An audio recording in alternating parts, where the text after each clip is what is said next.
ತನುವು ನಿನ್ನದು ಮನವು ನಿನ್ನದು, ತನುವು ನಿನ್ನದು ಮನವು ನಿನ್ನದು, ಎನ್ನ ಜೀವನ ಧನವು ನಿನ್ನದು.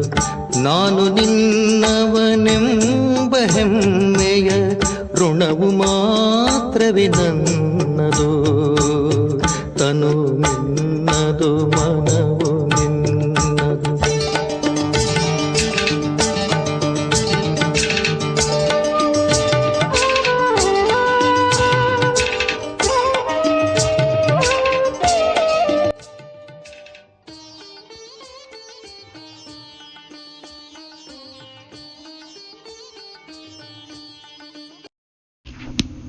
ಓಂ ಶಾಂತಿ. ದಿನಾಂಕ 7/7/2026 ಪ್ರಾತಃ ಮುರಳಿ. ಬಾಪ್ದಾದ ಮಧುಬನ. ಮಧುರ ಮಕ್ಕಳೇ, ನಿಮಗೆ ನಶೆ ಇರಲಿ. ನಮ್ಮ ತಂದೆ ನಮ್ಮನ್ನು ವಿಶ್ವದ ಮಾಲೀಕರನ್ನಾಗಿ ಮಾಡಲು ಬಂದಿದ್ದಾರೆ. ನಾವು ಅವರ ಸಮ್ಮುಖದಲ್ಲಿ ಕುಳಿತಿದ್ದೇವೆ. ಶಿವ ಭಗವಾನ್ ವಾಚ. ಬಾಪ್ದಾದರವರನ್ನು ಸಮ್ಮುಖದಲ್ಲಿ ನೋಡುತ್ತಾರೆಂದರೆ ಮಕ್ಕಳಿಗೆ ಅಪಾರ ಖುಷಿಯ ನಶೆಯೇರ್ತದೆ. ಮತ್ತು 5000 ವರ್ಷಗಳ ಹಿಂದೆ ಶಿವ ತಂದೆ ಬ್ರಹ್ಮಾರವರಲ್ಲಿ ಹೇಗೆ ಬಂದಿದ್ದಾರೋ ಹಾಗೆಯೇ ಬಂದಿದ್ದಾರೆಂದು ಮಕ್ಕಳು ತಿಳಿದಿದ್ದೀರಿ. ಏನು ಮಾಡಲು ಬಂದಿದ್ದಾರೆ? ಇದು ಮಕ್ಕಳಿಗೆ ನಶೆಯೇರಿರುತ್ತದೆ. ಸ್ವರ್ಗದ ಮಾಲೀಕರನ್ನಾಗಿ ಮಾಡಲು, ನಮ್ಮನ್ನು ಯೋಗ್ಯರನ್ನಾಗಿ ಮಾಡಲು ತಂದೆ ಬಂದಿದ್ದಾರೆಂದು ಎಲ್ಲ ಮಕ್ಕಳಿಗೆ ತಿಳಿದಿದೆ. ನಮ್ಮನ್ನು ಸತೋಪ್ರಧಾನರಿಂದ ತಮೋಪ್ರಧಾನರಿಂದ ಸತೋಪ್ರಧಾನರಾಗುವ ಯುಕ್ತಿಗಳನ್ನು ಪದೇ ಪದೇ ತಿಳಿಸ್ತಾರೆ. ಯುಕ್ತಿಯಂತೂ ಬಹಳ ಸಹಜವಾಗಿದೆ. ಅವಶ್ಯವಾಗಿ ಸಹಜವಾದ ನೆನಪು ಮಕ್ಕಳಿಗೆ ಕಲಿಸ್ತಾರೆ. ಅಜ್ಞಾನ ಕಾಲದಲ್ಲಿಯೂ ತಂದೆಗೆ ಮಗನ ಜನನವಾಗ್ತದೆ ಎಂದರೆ ಆಸ್ತಿಗೆ ಹಕ್ಕುದಾರ ಜನಿಸಿದನೆಂದು ತಿಳಿತಾರೆ. ಈ ಸಮಯದಲ್ಲಿ ತಂದೆ ಬಂದು ಮಕ್ಕಳನ್ನು ದತ್ತು ತೆಗೆದುಕೊಳ್ಳುತ್ತಾರೆಂದು ತಿಳಿದಿದ್ದೀರಿ. ನೀವಂತೂ ಶಿವ ತಂದೆಯ ಮಕ್ಕಳೇ ಆಗಿದ್ದೀರಿ. ಆದರೆ ತಂದೆ ಬಂದು ತನ್ನವರನ್ನಾಗಿ ಹೇಗೆ ಮಾಡಿಕೊಂಡರು? ನಮಗೆ ತಿಳಿಸಲು ಹಾಗೂ ನಾವು ಅವರಿಂದ ಕೇಳಲು ಸಾಧ್ಯವಿದೆ. ಶಿವ ತಂದೆ ನಿಮ್ಮ ತಂದೆಯಾಗಿದ್ದೇನೆ ಎಂದು ಬ್ರಹ್ಮಾರವರ ತನುವಿನ ಮೂಲಕ ನಿಮ್ಮನ್ನು ಸ್ವರ್ಗದ ಮಾಲೀಕರನ್ನಾಗಿ ಮಾಡುತ್ತೇನೆಂದು ಹೇಳುತ್ತಾರೆ. ಕೇವಲ ನೀವಾತ್ಮರು ಪತಿತರಾಗಿದ್ದೀರಿ. ಆದ್ದರಿಂದ ನೀವು ಮುಕ್ತಿ ಹಾಗೂ ಜೀವನ್ಮುಕ್ತಿ ಧಾಮಕ್ಕೂ ಹೋಗಲು ಸಾಧ್ಯವಿಲ್ಲ. ನೀವೆಲ್ಲರೂ ಒಬ್ಬ ತಂದೆಯ ಮಕ್ಕಳಾಗಿದ್ದೀರಿ. ಎಲ್ಲರೂ ತಂದೆಯಿಂದ ಆಸ್ತಿ ಪಡೆಯಬೇಕಾಗಿದೆ. ಅನೇಕ ಮಕ್ಕಳಿದ್ದಾರೆ. ವೃದ್ಧಿಯಂತೂ ಆಗುತ್ತಲೇ ಇರ್ತದೆ. ದತ್ತು ತೆಗೆದುಕೊಳ್ಳುತ್ತಲೇ ಇರ್ತಾರೆ. ಹೇ ಆತ್ಮಗಳೇ, ಈಗ ನೀವು ನನ್ನ ಸಂತಾನರಾಗಿದ್ದೀರಿ. ತಮ್ಮನ್ನು ತಾವು ಆತ್ಮನೆಂದು ತಿಳಿದುಕೊಳ್ಳಬೇಕು. ನಮಗೆ ತಂದೆ ಸಿಕ್ಕಿದ್ದಾರೆ. ಯಾರನ್ನು ನಾವು ಅರ್ಧಕಲ್ಪದಿಂದ ನೆನಪು ಮಾಡ್ತಾ ಬಂದೆವೋ ಆ ತಂದೆಯೇ ಸಿಕ್ಕಿದ್ದಾರೆ. ಇದನ್ನು ಎಂದೂ ಮರೆಯಬಾರದು. ಅರ್ಧಕಲ್ಪದಿಂದ ಈ ಆತ್ಮ ಶರೀರದ ಮೂಲಕ ನೆನಪು ಮಾಡುತ್ತಲೇ ಬಂದಿದೆ. ಹೇ ಪತಿತ ಪಾವನ, ಹೇಗೆ ದುಃಖಹರ್ತ ಸುಖಕರ್ತ ಎಂದು ಕೂಗುತ್ತಾರೆ. ಏಕೆಂದರೆ ಇದು ರಾವಣ ರಾಜ್ಯವಲ್ಲವೇ? ಭಲೆ ನಾವು ಬಹಳ ಸುಖಿಗಳಾಗಿದ್ದೇವೆ. ನಮ್ಮ ಬಳಿ ಬೇಕಾದಷ್ಟು ಹಣವಿದೆ. ಅನೇಕ ಮಿಲ್ಲುಗಳಿವೆ, ಕಾರ್ಖಾನೆಗಳಿವೆ. ಆದರೆ ಇವೆಲ್ಲವೂ ಅಲ್ಪಕಾಲದ್ದಾಗಿದೆ. ಅಂತ್ಯದಲ್ಲಿ ಬಹಳ ಅಯ್ಯೋ ಅಯ್ಯೋ ಎನ್ನಬೇಕಾಗ್ತದೆ. ದುಃಖದ ಬೆಟ್ಟವೇ ಬೀಳಲಿದೆ. ಇಷ್ಟೊಂದು ಆಸ್ತಿಯೆಲ್ಲ 1 ಸೆಕೆಂಡಿನಲ್ಲಿ ಸಮಾಪ್ತಿಯಾಗುವುದು.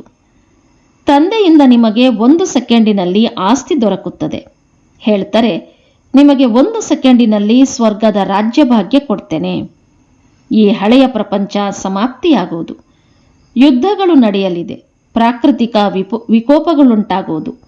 ಸ್ವಚ್ಛವಾಗಬೇಕಲ್ಲವೇ? ನೀವಾತ್ಮರು ಈಗ ಪವಿತ್ರರಾಗುತ್ತಿದ್ದೀರಿ. ಬಾಪ್ದಾದ ಇಬ್ಬರೂ ತಿಳಿತರೆ ಮಕ್ಕಳು ಎಷ್ಟೊಂದು ಪರಿಶ್ರಮ ಪಡ್ತಾರೆ. ತಂದೆಯಿಂದ ಆಸ್ತಿ ಪಡೆಯಲು ಸ್ವಲ್ಪವೇ ಕಷ್ಟ ಕೊಡ್ತಾರೆ. ತಮ್ಮನ್ನು ತಾವು ಆತ್ಮನೆಂದು ತಿಳಿದು ತಂದೆಯ ನೆನಪು ಮಾಡಿ. ಅವರು ಆತ್ಮೀಯ ತಂದೆ ನಿರಾಕಾರನಾಗಿದ್ದಾರೆ. ನಾವೆಲ್ಲರೂ ಕರೆಯುತ್ತೇವಲ್ಲವೇ? ನೀವಾತ್ಮರು ಪತಿತರಿಂದ ಪಾವನರು ಹೇಗಾಗಬಹುದು ಎಂದು ತಂದೆ ತಿಳಿಸ್ತಾರೆ. ಪತಿತ ಪಾವನನಂತೂ ಒಬ್ಬ ತಂದೆಯೇ ಆಗಿದ್ದಾರೆ. ನದಿಯ ನೀರು ಪತಿತ ಪಾವನೆಯಾಗಿದ್ದರೆ ತಕ್ಷಣ ಹೋಗಿ ಮುಳುಗಿ ಬಂದು ಬಿಡಬೇಕಿತ್ತು. ಗಂಗಾ ಸ್ನಾನ ಬಹಳ ಮಂದಿ ಮಾಡ್ತಾರೆ, ಆದರೆ ಇನ್ನೂ ಪತಿತರಾಗಿದ್ದಾರೆ. ಏಕೆ? ಹಗಲು ರಾತ್ರಿ ಇದೇ ವಿಚಾರ ಬರುತ್ತಿರುತ್ತದೆ. ಪತಿತ ಪಾವನ ಸೀತಾರಾಮ್, ಅರ್ಥಾತ್ ಎಲ್ಲರೂ ಭಕ್ತನೀಯರಾಗಿದ್ದಾರೆ ಅಥವಾ ಸೀತೆಯರಾಗಿದ್ದಾರೆ. ಎಲ್ಲರ ರಕ್ಷಕ ಒಬ್ಬನೇ ರಾಮ, ಪರಮಪಿತ ಪರಮಾತ್ಮನಾಗಿದ್ದಾರೆ. ಪತಿತ ಪಾವನ, ಪತಿಯರ ಪತಿ ಅವರೇ ಆಗಿದ್ದಾರೆ. ತಂದೆ ಬರುತ್ತಾರೆಂದರೆ ಪಾವನರನ್ನಾಗಿಯೇ ಮಾಡ್ತಾರೆ. ಆದ್ದರಿಂದಲೇ ನನ್ನ ಶ್ರೀಮತದಂತೆ ನಡೆಯಬೇಕು, ಮತ್ಯಾವುದೇ ಮತದಂತೆ ನಡೆಯಬಾರದು. ಮನುಷ್ಯರು ಭಕ್ತಿಯಿಂದ ಭಗವಂತ ಸಿಗುತ್ತಾನೆಂದು ಹೇಳ್ತಾರೆ. ಆದರೆ ಭಕ್ತರನ್ನು ರಕ್ಷಿಸು ಎಂದು ಏಕೆ ಹೇಳಬೇಕು? ಭಕ್ತರನ್ನು ರಕ್ಷಣೆ ಮಾಡಲು ಅವರಿಗೆ ಯಾವ ಕಷ್ಟ ಬಂದಿದೆ? ಯಾವುದಾದರೂ ಕಷ್ಟದ ಸಮಯದಲ್ಲಿಯೇ ರಕ್ಷಣೆ ಮಾಡುತ್ತಾರೆ. ನೀವೆಷ್ಟೊಂದು ದುರ್ಗತಿಯನ್ನು ಪಡೆದಿದ್ದೀರಿ. ಇದು ರೌರವ ನರಕವಾಗಿದೆ. ಎಲ್ಲರೂ ದುಃಖಿ ರೋಗಿಗಳಾಗಿದ್ದಾರೆ. ಮನೆಯಲ್ಲಿ ನೋಡಿ ಏನೆಲ್ಲ ನಡೀತಿದೆ. ದುಃಖವೇ ದುಃಖ. ಆದ್ದರಿಂದ ಬಾಬಾ ನಮ್ಮ ದುಃಖವನ್ನು ದೂರ ಮಾಡು, ಸುಖ ಕೊಡು ಎಂದು ಕರೀತಾರೆ. ಭಾರತದಲ್ಲಿಯೇ ಸದಾ ಸುಖವಿತ್ತು, ಈಗ ದುಃಖವಿದೆ. ಭಾರತದ್ದೇ ಮಾತಾಗಿದೆ. ಬೇರೆ ಖಂಡಗಳು ವಿಭಿನ್ನವಾಗಿದೆ. ಅನ್ಯ ಧರ್ಮದವರಂತೂ ನಂತರ ಬರ್ತಾರೆ. ಕೆಲವರದ್ದು 60 ಜನ್ಮಗಳು, ಕೆಲವರದ್ದಂತೂ ಇದಕ್ಕಿಂತಲೂ ಕಡಿಮೆ ಜನ್ಮಗಳನ್ನು ಪಡೀತಾರೆ. 84 ಜನ್ಮಗಳನ್ನು ದೇವತಾ ಧರ್ಮದವರೇ ತೆಗೆದುಕೊಳ್ಳುತ್ತಾರೆ. ಅಂದ ಮೇಲೆ ಲೆಕ್ಕದ ಪ್ರಕಾರ ಅರ್ಧಕಲ್ಪದ ನಂತರ ಬರುತ್ತಾರೆಂದರೆ ಅವರು 84ಕ್ಕಿಂತಲೂ ಅರ್ಧ ಜನ್ಮವನ್ನು ಪಡೆಯಬೇಕಲ್ಲವೇ? ಎಲ್ಲರೂ 84 ಜನ್ಮದ ಚಕ್ರವನ್ನು ಸುತ್ತುತ್ತಾರೆ ಎಂದಲ್ಲ. ಮನುಷ್ಯರಿಗೆ ಏನು ಬರುತ್ತದೆಯೋ ಅದನ್ನು ಹೇಳ್ತಾರೆ. ಈಗ ನೀವು ಮಕ್ಕಳು ತಂದೆಯ ಮೂಲಕ ಅವಿನಾಶಿ ಜ್ಞಾನ ರತ್ನಗಳ ಜೋಳಿಗೆಯನ್ನು ತುಂಬಿಸಿಕೊಳ್ಳುತ್ತಿದ್ದೀರಿ. ರತ್ನಗಳಂತೂ ಬಹಳ ಬೆಲೆ ಬಾಳುವಂಥದ್ದಾಗಿರ್ತದೆ. ತಂದೆಯಂತೂ ಬಹಳ ಸಹಜವಾಗಿ ತಿಳಿಸಿಕೊಡ್ತಾರೆ. ತಂದೆ ತಿಳಿಸಿದರೆ ನೀವು ಪತಿತ ಪಾವನ, ಬನ್ನಿ, ಬಂದು ಪಾವನ ಮಾಡಿ ಎಂದು ಕರೀತೀರಿ. ಆದ್ದರಿಂದಲೇ ತಂದೆ ಬಂದಿದ್ದಾರೆ. ನಾವು ಪಾವನರಾಗ್ತೇವೆ ಎಂದ ಮೇಲೆ ಸ್ವರ್ಗದ ಮಾಲೀಕರಾಗುತ್ತೇವೆಂದು ನೀವೀಗ ತಿಳಿದಿದ್ದೀರಿ. ಶಿವತಂದೆ ನಮ್ಮನ್ನು ಕಲ್ಲು ಬುದ್ಧಿಯವರಿಂದ ಪಾರಸ ಬುದ್ಧಿಯವರನ್ನಾಗಿ, ಪತ್ತರನಾಥರಿಂದ ಪಾರಸನಾಥರನ್ನಾಗಿ ಮಾಡಲು ಬಂದಿದ್ದಾರೆ. ಭಕ್ತಿ ಮಾರ್ಗದಲ್ಲಂತೂ ಎಲ್ಲವನ್ನೂ ಕಲ್ಲಿನಿಂದಲೇ ಮಾಡಲ್ಪಟ್ಟಿದೆ. ಕಲ್ಲುಗಳ ಬಳಿ ಹೋಗಿ ತಲೆ ಚೆಚ್ಚಿಕೊಳ್ಳುತ್ತಾರೆ. ಎಷ್ಟೇ ಪರಿಶ್ರಮ ಪಟ್ಟರೂ ಸಹ ಲಾಭ ಸಿಗೋದಿಲ್ಲ. ಮೊದಲು ನೀವೆಲ್ಲರೂ ಬಲಿಹಾರಿಯಾಗುತ್ತಿದ್ದೀರಿ. ಆದರೆ ಏನಾದರೂ ಲಾಭವಾಯಿತೆ? ದೇವಿಯ ಸಾಕ್ಷಾತ್ಕಾರವಾಗಿರಬಹುದು ಅಷ್ಟೇ. ಸಂಗಮ ಯುಗದಲ್ಲಿ ಒಂದೇ ಬಾರಿ ಪತಿತ ಪಾವನ ತಂದೆ ಬರ್ತಾರೆ. ಸತ್ಯಯುಗದಲ್ಲಿ ಭಕ್ತಿ ಮಾರ್ಗದ ಮಾತುಗಳೇ ಇರೋದಿಲ್ಲ. ತಂದೆ ಎಂದು ಕತ್ತನ್ನು ಕತ್ತರಿಸಿಕೊಳ್ಳಿ, ಇದನ್ನು ಮಾಡಿ ಎಂದು ಹೇಳೋದಿಲ್ಲ. ಭಕ್ತಿ ಮಾರ್ಗದಲ್ಲಿ ಅನೇಕ ಪ್ರಕಾರವಾಗಿ ಏನೇನೆಲ್ಲ ಮಾಡ್ತಾ ಬಂದಿದ್ದಾರೆ. ಮುಂದೆ ಮನುಷ್ಯರನ್ನೂ ಸಹ ಬಲಿ ಕೊಡುತ್ತಿದ್ದರು. ನೀವು ಸುಧಾರಣೆಯಾಗಿದ್ದಾಗ ದೇವತೆಗಳಾಗಿದ್ದೀರಿ. ಆದರೆ ಈಗ ಕಲ್ಲು ಬುದ್ಧಿಯವರಾಗಿದ್ದೀರಿ. ನಿಮಗೆ ಸ್ವರ್ಗದ ರಾಜ್ಯ ಭಾಗ್ಯ ದೊರಕಿತ್ತು.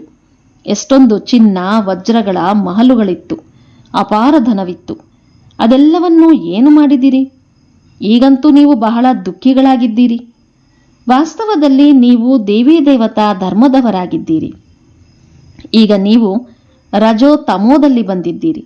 ನೀವು ದೇವತಾ ಧರ್ಮದವರಾಗಿದ್ದೀರಿ.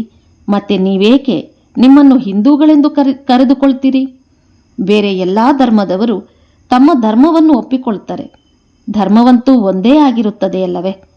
ಮುಸಲ್ಮಾನರದ್ದು ಮುಸ್ಲಿಂ ಧರ್ಮ, ಕ್ರಿಶ್ಚಿಯನ್ನರದ್ದು ಕ್ರಿಶ್ಚಿಯನ್ ಧರ್ಮ ನಡೆದು ಬರುತ್ತದೆ. ನಿಮ್ಮದೇನಾಯಿತು? ನೀವಂತೂ ಸಂಪೂರ್ಣ ಸುಖಿ, ಪವಿತ್ರರು, ಸಂಪೂರ್ಣ ನಿರ್ವಿಕಾರಿಗಳಾಗಿದ್ದೀರಿ. ಈಗ ಎಷ್ಟೊಂದು ವಿಕಾರಿಗಳಾಗಿದ್ದೀರಿ. ಅವಶ್ಯವಾಗಿ ನಾವು ಸಂಪೂರ್ಣ ನಿರ್ವಿಕಾರಿಗಳಾಗಿದ್ದೆವು, ನಂತರ ಹೇಗೆ ಸಂಪೂರ್ಣ ವಿಕಾರಿಗಳಾದೆವು ಇದು ಯಾರಿಗೂ ತಿಳಿದಿಲ್ಲ. 84 ಜನ್ಮಗಳನ್ನು ಪಡಿತಾ ಸತೋದಿಂದ ತಮೋ ಆಗಿದ್ದೀರಿ. ಅವಶ್ಯವಾಗಿ ಈಗ ತಮೋ ಪ್ರಧಾನ ಪತಿತರಾಗಿದ್ದೀರಿ. ಸತ್ಯಯುಗದಿಂದ ಕಲಿಯುಗಕ್ಕೆ ಬರಲೇಬೇಕಾಗಿದೆ. ಎಲ್ಲ ಧರ್ಮದವರು ಸತೋ ರಜೋ ತಮೋದಲ್ಲಿ ಬಂದೇ ಬರ್ತಾರೆ. ವೃದ್ಧಿ ಪಡೆಯಲೇಬೇಕಾಗಿದೆ. ನೀವೂ ಸಹ ವೃಕ್ಷದಲ್ಲಿದ್ದೀರಲ್ಲವೇ? ವೃಕ್ಷದಲ್ಲಿ ನೋಡಿದಾಗ ಅಂತ್ಯದಲ್ಲಿ ಬ್ರಹ್ಮ ನಿಂತಿದ್ದಾರೆ. ವೃಕ್ಷದ ಮೇಲೆ ಶಿಖೆಯಲ್ಲಿ ಬ್ರಹ್ಮನೇ 84 ಜನ್ಮಗಳನ್ನು ಪಡೆದು ಅಂತ್ಯದಲ್ಲಿ ನಿಂತಿದ್ದಾರೆ. ನೀವೀಗ ಕೆಳಗಡೆ ಬ್ರಾಹ್ಮಣರು ಕುಳಿತಿದ್ದೀರಿ. ನಂತರ ಅಂತ್ಯದಲ್ಲಿ ಪತಿತ ಶೂದ್ರರಾಗಿದ್ದೀರಿ. ಮತ್ತೆ ಕೆಳಗೆ ರಾಜಯೋಗ ಕಲಿತಿದ್ದೀರಿ. ನೀವೇ ಶೂದ್ರರಾಗಿದ್ದೀರಿ, ಈಗ ಬ್ರಾಹ್ಮಣರಾಗ್ತೀರಿ. ಇದು ಬಹಳ ದೊಡ್ಡ ತಿಳುವಳಿಕೆಯ ಮಾತಾಗಿದೆ.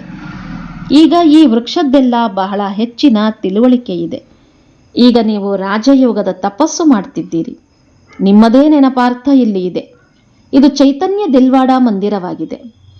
ಅದು ಜಡ ಮಂದಿರವಾಗಿದೆ. ಸತ್ಯಯುಗದಲ್ಲಿ ಇದು ಇರಲಿಲ್ಲ. ಈ ಸಮಯದಲ್ಲಿ ನೀವು ನಿಮ್ಮ ನೆನಪಾರ್ಥವನ್ನು ನೋಡ್ತೀರಿ. ನೀವು ಪ್ರಾಕ್ಟಿಕಲ್ನಲ್ಲಿ ಸತ್ಯವಾದ ದಿಲ್ವಾಡ ಮಂದಿರದಲ್ಲಿ ಚೈತನ್ಯದಲ್ಲಿ ಕುಳಿತಿದ್ದೀರಿ. ಸ್ವರ್ಗದ ಸ್ಥಾಪನೆಯಾಗ್ತಿದೆ. ನಂತರ ಸ್ವರ್ಗದಲ್ಲಿ ಬರುತ್ತೀರೆಂದರೆ ಈ ಮಂದಿರಗಳೇನೂ ಇರೋದಿಲ್ಲ. ಈ ಮಮ್ಮ, ಬಾಬಾ ಮತ್ತು ನಾವು ಮಕ್ಕಳು ಕುಳಿತಿದ್ದೇವೆ. ಕಲ್ಪದ ಹಿಂದಿನಂತೆಯೇ ಇದು ನಿಮ್ಮದೇ ಮಂದಿರವಾಗಿದೆ. ಹೆಸರನ್ನು ಮಧುಬನ ಎಂದು ಇಡಲಾಗಿದೆ. ಇದು ಚೈತನ್ಯ ದಿಲ್ವಾಡ ಮಂದಿರವಾಗಿದೆ. ನಂತರ ಭಕ್ತಿ ಮಾರ್ಗ ಪ್ರಾರಂಭವಾದಾಗ ಮತ್ತೆ ಈ ಮಂದಿರಗಳನ್ನು ಕಟ್ತಾರೆ.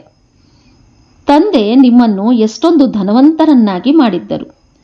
ಅದರಿಂದ ನೀವು ಅವರ ಮಂದಿರಗಳನ್ನು ಮಾಡ್ತೀರಿ.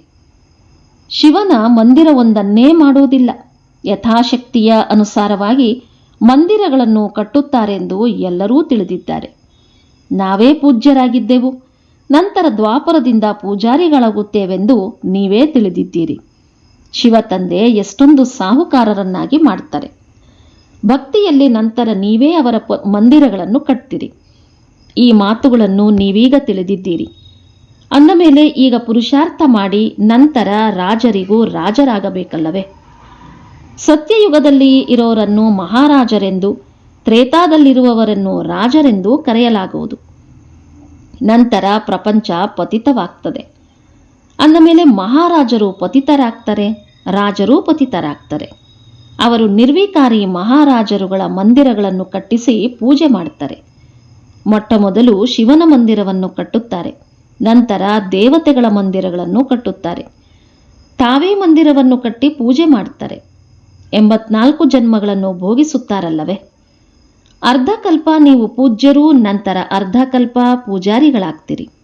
ಭಗವಂತನೇ ಪೂಜ್ಯ ಮತ್ತು ಪೂಜಾರಿಯಾಗುತ್ತಾನೆಂದು, ಅವನೇ ಎಲ್ಲವನ್ನೂ ಕೊಡುತ್ತಾನೆ, ಎಲ್ಲವನ್ನೂ ಕಸಿದುಕೊಳ್ಳುತ್ತಾನೆಂದು ಮನುಷ್ಯರು ತಿಳಿತಾರೆ. ಅಂದ ಮೇಲೆ ಭಗವಂತನೇ ಕೊಟ್ಟ ತೆಗೆದುಕೊಂಡನೆಂದ ಮೇಲೆ ಚಿಂತೆ ಏಕೆ?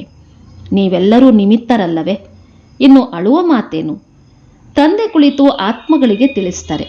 ಈಗ ನೀವು ನಂಬರ್ ವಾರಾಗಿ ಆತ್ಮಾಭಿಮಾನಿಗಳಾಗ್ತೀರಿ. ಕೆಲವರಂತೂ ಅವಶ್ಯವಾಗಿ ನೆನಪು ಮಾಡೋದೇ ಇಲ್ಲ, ದೇಹಿ ಅಭಿಮಾನಿಗಳಾಗೋದೇ ಇಲ್ಲ. ಅರೆ, ನೀವಂತೂ ಆತ್ಮರಾಗಿದ್ದೀರಿ, ನಿಮಗೆ ಪರಮಾತ್ಮ ಬೋಧಿಸುತ್ತಿದ್ದಾರೆ. ಇದನ್ನು ಎಷ್ಟು ಬಾರಿ ತಿಳಿಸಲಾಗಿದೆ? ಆತ್ಮದಲ್ಲಿಯೇ ಸಂಸ್ಕಾರವಿರ್ತದೆ. ಆತ್ಮವೇ ಬ್ಯಾರಿಸ್ಟರ್, ಮೆಜಿಸ್ಟ್ರೇಟ್ ಇತ್ಯಾದಿ ಆಗ್ತದೆ. ನಾಳೆ ಏನಾಗುತ್ತಾರೆ? ಒಂದು ವೇಳೆ ಆತ್ಮ ಚೆನ್ನಾಗಿ ನೆನಪು ಮಾಡಿದರೆ ನಂತರ ಅಮರಲೋಕದಲ್ಲಿ ಹೋಗಿ ಜನ್ಮ ಪಡೆಯಬಹುದು. ಮೃತ್ಯುಲೋಕದಲ್ಲಿ ಮತ್ತೆ ಜನ್ಮ ಪಡೆಯುವ ಅವಶ್ಯಕತೆ ಇಲ್ಲ. ಒಂದು ವೇಳೆ ಲೆಕ್ಕಾಚಾರ ಉಳಿದಿದ್ದರೆ ಶಿಕ್ಷೆಯನ್ನು ಅನುಭವಿಸಬೇಕಾಗುವುದು. ಶಿಕ್ಷೆಯಿಂದ ಸಮಾಪ್ತಿ ಮಾಡಿದರೆ ನಂತರ ಶ್ರೇಷ್ಠ ಪದವಿ ಸಿಗೋದಿಲ್ಲ. ಕರ್ಮದ ಗುಹ್ಯಗತಿ ತಂದೆ ಮಕ್ಕಳಿಗೆ ತಿಳಿಸಿಕೊಡ್ತಾರೆ. ಸತ್ಯಯುಗ ಸತೋಪ್ರಧಾನವಾಗಿದೆ ಎಂದು ಮಕ್ಕಳು ತಿಳಿದಿದ್ದೀರಿ. ಅಲ್ಲಿನ ಪ್ರತಿಯೊಂದು ವಸ್ತು ಸತೋಪ್ರಧಾನವಾಗಿರುವುದು. ಕೃಷ್ಣ ಹಸುಗಳನ್ನು ಸಂಭಾಳನೆ ಮಾಡುತ್ತಿದ್ದನೆಂದು ಹೇಳುತ್ತಾರೆ. ರಾಜರು ಹಸುಗಳನ್ನು ಸಂಭಾಳನೆ ಮಾಡುತ್ತಾರೆಯೇ? ಅಂತಹ ಮಾತುಗಳಿರಲು ಸಾಧ್ಯವೇ ಇಲ್ಲ. ಸತ್ಯಯುಗದಲ್ಲಿ ಹಸುಗಳು ಬಹಳ ಫಸ್ಟ್ ಕ್ಲಾಸ್ ಆಗಿರ್ತವೆ. ಅವುಗಳನ್ನು ಕಾಮಧೇನು ಎಂದೂ ಸಹ ಹೇಳುತ್ತಾರೆ. ಜಗದಂಬಾ ಸರಸ್ವತಿಯೂ ಸಹ ಕಾಮಧೇನುವಾಗಿದ್ದಾರೆ. 21 ಜನ್ಮಗಳಿಗೆ ಮನೋಕಾಮನೆಗಳನ್ನು ಪೂರ್ಣ ಮಾಡುವವರಾಗಿದ್ದಾರೆ. ಅಂದ ಮೇಲೆ ನೀವು ಸಹ ಕಾಮಧೇನುವಲ್ಲವೇ? ಅದೇ ಹೆಸರನ್ನು ಹಸುಗಳಿಗೆ ಇಟ್ಟಿದ್ದಾರೆ. ಆ ಹಸುಗಳು ಬಹಳ ಹಾಲು ಕೊಡ್ತವೆ. ರಾಜರುಗಳ ಮನೆಯಲ್ಲಿಯೂ ಸಹ ಬಹಳ ಫಸ್ಟ್ ಕ್ಲಾಸ್ ಆಗಿರುವ ಹಸುಗಳಿರ್ತವೆ. ರಾಜರ ಬಳಿ ಒಳ್ಳೊಳ್ಳೆಯ ಹಸುಗಳಿದ್ದವು ಅಂದ ಮೇಲೆ ಸ್ವರ್ಗ ಎಷ್ಟೊಂದು ಸುಂದರವಾಗಿರಬಹುದು. ಅಲ್ಲಿ ಯಾವುದೇ ದುರ್ವಾಸನೆ ಇತ್ಯಾದಿಗಳು ಖಂಡಿತ ಬರೋದಿಲ್ಲ. ನಾನು ನಿಮ್ಮನ್ನು ಹೂಗಳನ್ನಾಗಿ ಮಾಡಿ ಜೊತೆಯಲ್ಲಿ ಕರೆದುಕೊಂಡು ಹೋಗಲು ಬಂದಿದ್ದೇನೆಂದು ತಿಳಿಸ್ತಾರೆ. ಪತಿತ ಪಾವನ ಬನ್ನಿ ಎಂದು ಕರಿತೀರಿ. ಪತಿತ ಪ್ರಪಂಚ ಪತಿತ ಶರೀರದಲ್ಲಿಯೇ ಬನ್ನಿ ಎಂದು ಕರಿತೀರಿ. ಇದು ಪತಿತ ಶರೀರ, ಅದು ಪಾವನ ಫರಿಷ್ಠ ಆಗಿದೆ. ಹೋಲಿಕೆಯನ್ನು ತೋರಿಸುತ್ತಾರಲ್ಲವೇ? ನೀವು ಸಹ ಪತಿತರಿಂದ ಈ ಪಾವನ ಫರಿಷ್ಠೆಗಳಂತೆ ಆಗ್ತೀರಿ. ಸತ್ಯಯುಗಿ ದೇವತೆಗಳಿಗೆ ದೈವಿ ಎಂದು ಹೇಳ್ತಾರೆ, ಸೂಕ್ಷ್ಮ ವತನವಾಸಿಗಳಿಗೆ ಫರಿಷ್ಠೆಗಳೆಂದು ಹೇಳ್ತಾರೆ. ನೀವೀಗ ಪವಿತ್ರ ಫರಿಷ್ಠೆಗಳಾಗುತ್ತಿದ್ದೀರಿ. ತಂದೆ ಎಷ್ಟೊಂದು ಸಹಜವಾದ ಶಿಕ್ಷಣ ಕೊಡ್ತಾರೆ. ಇಲ್ಲಿ ನೀವು ಬರುತ್ತೀರೆಂದು ಎಂದ ಮೇಲೆ ಹೊರಗಡೆಯ ಯಾವುದೇ ಮಿತ್ರ, ಸಂಬಂಧಿ, ಮನೆ, ಮಠ, ವ್ಯಾಪಾರ ಇತ್ಯಾದಿಗಳ ನೆನಪು ಬರಬಾರದು. ನೀವು ತಂದೆಯ ಸಮ್ಮುಖದಲ್ಲಿ ಬಂದಿದ್ದೀರಲ್ಲವೇ? ಇಲ್ಲಿ ಬಂದಿದ್ದೀರೆಂದ ಮೇಲೆ ಯೋಗದಿಂದ ಸಂಪಾದನೆ ಮಾಡುವುದರಲ್ಲಿ ತೊಡಗಬೇಕು. ಒಳ್ಳೆಯದು. ಮಧುರಾತಿ ಮಧುರ ಅಗಲಿ ಹೋಗಿ ಮರಳಿ ಸಿಕ್ಕಿರುವ ಮಕ್ಕಳ ಪ್ರತಿ ಮಾತಾಪಿತಾ ಬಾಪ್ದಾದರವರ ನೆನಪು, ಪ್ರೀತಿ ಹಾಗೂ ಸುಪ್ರಭಾತ. ಆತ್ಮಿಕ ಮಕ್ಕಳಿಗೆ ಆತ್ಮಿಕ ತಂದೆಯ ನಮಸ್ತೆ. ಆತ್ಮಿಕ ಮಕ್ಕಳ ಆತ್ಮಿಕ ತಂದೆಗೆ ನಮಸ್ತೆ, ನಮಸ್ತೆ, ನಮಸ್ತೆ. ಧಾರಣೆಗಾಗಿ ಮುಖ್ಯಾಂಶಗಳು. ಶಿಕ್ಷೆಗಳಿಂದ ಮುಕ್ತರಾಗಬೇಕೆಂದರೆ ಹಳೆಯ ಎಲ್ಲ ಲೆಕ್ಕಾಚಾರವನ್ನು ಯೋಗ ಬಲದಿಂದ ಸಮಾಪ್ತಿ ಮಾಡಬೇಕು. ನಿಮಿತ್ತರಾಗಿ ಎಲ್ಲವನ್ನೂ ಸಂಭಾಳನೆ ಮಾಡಬೇಕು. ಯಾವುದೇ ಮಾತಿನ ಚಿಂತೆ ಇಟ್ಟುಕೊಳ್ಳಬಾರದು. ಆತ್ಮಾಭಿಮಾನಿಯಾಗಬೇಕಾಗಿದೆ. ಇದು ಸಂಪಾದನೆ ಮಾಡುವ ಸಮಯವಾಗಿದೆ. ಇದರಲ್ಲಿ ಮನೆ, ಮಠ, ವ್ಯಾಪಾರ ಇತ್ಯಾದಿಗಳನ್ನು ನೆನಪು ಮಾಡಬಾರದು. ಫರಿಷ್ಠೆಗಳಾಗಲು ಒಬ್ಬ ತಂದೆಯ ನೆನಪಿನಲ್ಲಿರುವ ಸಂಪೂರ್ಣ ಪುರುಷಾರ್ಥ ಮಾಡಬೇಕಾಗಿದೆ. ವರದಾನ: ನೆನಪಿನ ಸರ್ಚ್ ಲೈಟ್ ಮೂಲಕ ವಾಯುಮಂಡಲವನ್ನು ತಯಾರು ಮಾಡುವಂತಹ ವಿಜಯೀ ರತ್ನ ಭವ. ಸೇವಾಧಾರಿ ಆತ್ಮರ ಮಸ್ತಕದಲ್ಲಿ ವಿಜಯದ ತಿಲಕ ಇದ್ದೇ ಇರ್ತದೆ. ಆದರೆ ಯಾವ ಸ್ಥಾನದಲ್ಲಿ ಸೇವೆ ಮಾಡಬೇಕು, ಆ ಸ್ಥಾನಕ್ಕೆ ಮುಂಚಿತವಾಗಿಯೇ ಸರ್ಚ್ ಲೈಟ್ನ ಪ್ರಕಾಶತೆಯನ್ನು ಕಳಿಸಬೇಕು. ನೆನಪಿನ ಸರ್ಚ್ ಲೈಟ್ನಿಂದ ಅಂತಹ ವಾಯುಮಂಡಲ ತಯಾರಾಗ್ತದೆ. ಅದರಿಂದ ಅನೇಕ ಆತ್ಮರು ಸಹಜವಾಗಿಯೇ ಸಮೀಪಕ್ಕೆ ಬರ್ತಾರೆ. ನಂತರ ಕಡಿಮೆ ಸಮಯದಲ್ಲಿ ಸಫಲತೆ 1000 ಪಟ್ಟು ಸಿಗ್ತದೆ. ಇದಕ್ಕಾಗಿ ನಾವು ವಿಜಯೀ ರತ್ನಗಳಾಗಿದ್ದೇವೆ ಎಂಬ ದೃಢ ಸಂಕಲ್ಪವನ್ನು ಮಾಡಿರಿ. ಇದರಿಂದ ಪ್ರತಿಯೊಂದು ಕರ್ಮದಲ್ಲಿ ವಿಜಯ ಸಮಾವೇಶವಾಗಿದೆ. ಸುವಾಕ್ಯ: ಯಾವ ಸೇವೆ ಸ್ವಯಂವನ್ನು ಅಥವಾ ಅನ್ಯರನ್ನು ತೊಂದರೆ ಮಾಡುತ್ತದೆ, ಆ ಸೇವೆಯಲ್ಲ, ಹೊರೆಯಾಗಿದೆ. ಅವ್ಯಕ್ತ ಸೂಚನೆ: ಜ್ವಾಲಾಸ್ವರೂಪ ಸ್ಥಿತಿಯಲ್ಲಿರುತ್ತಾ ಶಕ್ತಿಶಾಲಿ ನೆನಪಿನ ಅನುಭವ ಮಾಡಿ. ಜ್ವಾಲಾರೂಪರಾಗೋದಕ್ಕೆ ಇದೇ ಗುಂಗು ಸದಾ ಇರಲಿ. ಈಗ ವಾಪಸ್ ಮನೆಗೆ ಹೋಗಬೇಕಾಗಿದೆ ಎಂದರೆ ಉಪರಾಮ. ಯಾವಾಗ ನಮ್ಮ ನಿರಾಕಾರಿ ಮನೆಗೆ ಹೋಗಬೇಕೆಂದರೆ ಹಾಗೆಯೇ ತಮ್ಮ ವೇಷವನ್ನು ಮಾಡಿಕೊಳ್ಳಬೇಕಾಗಿದೆ. ಹೋಗಬೇಕು ಮತ್ತು ಎಲ್ಲರನ್ನೂ ಕರೆದುಕೊಂಡು ಹೋಗಬೇಕು. ಈ ಸ್ಮೃತಿಯಿಂದ ಸ್ವತಃವೇ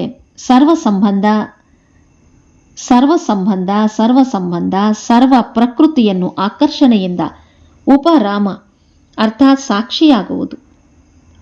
ಸಾಕ್ಷಿಯಾಗುವುದರಿಂದ ಸಹಜವೇ ತಂದೆಯ ಜೊತೆ ಅಥವಾ ತಂದೆಯ ಸಮಾನರಾಗುವಿರಿ. ಇಂದಿನ ಮುರಳಿಯ ಪ್ರಶ್ನೋತ್ತರ: ಕರ್ಮದ ಗುಹ್ಯಗತಿಯನ್ನು ತಿಳಿದುಕೊಂಡಿರುವವರು ಅವಶ್ಯವಾಗಿ ಯಾವ ಪುರುಷಾರ್ಥ ಮಾಡ್ತಾರೆ? ನೆನಪಿನಲ್ಲಿರುವ ಪುರುಷಾರ್ಥ ಮಾಡ್ತಾರೆ. ಏಕೆಂದರೆ ನೆನಪಿನಿಂದಲೇ ಹಳೆಯ ಲೆಕ್ಕಾಚಾರ ಸಮಾಪ್ತಿಯಾಗಬೇಕು. ಅವರು ತಿಳಿದುಕೊಂಡಿರ್ತಾರೆ, ಆತ್ಮ ಹಳೆಯ ಲೆಕ್ಕಾಚಾರಗಳನ್ನು ಕರ್ಮಭೋಗ ಮುಗಿಸದಿದ್ದರೆ ಅವರು ಕಠಿಣ ಶಿಕ್ಷೆಗಳನ್ನು ಅನುಭವಿಸಬೇಕಾಗುವುದು ಮತ್ತು ಪದವಿಯೂ ಭ್ರಷ್ಟವಾಗುವುದು. ಪುನರ್ಜನ್ಮವು ಅದೇ ರೀತಿ ಇರುವುದು.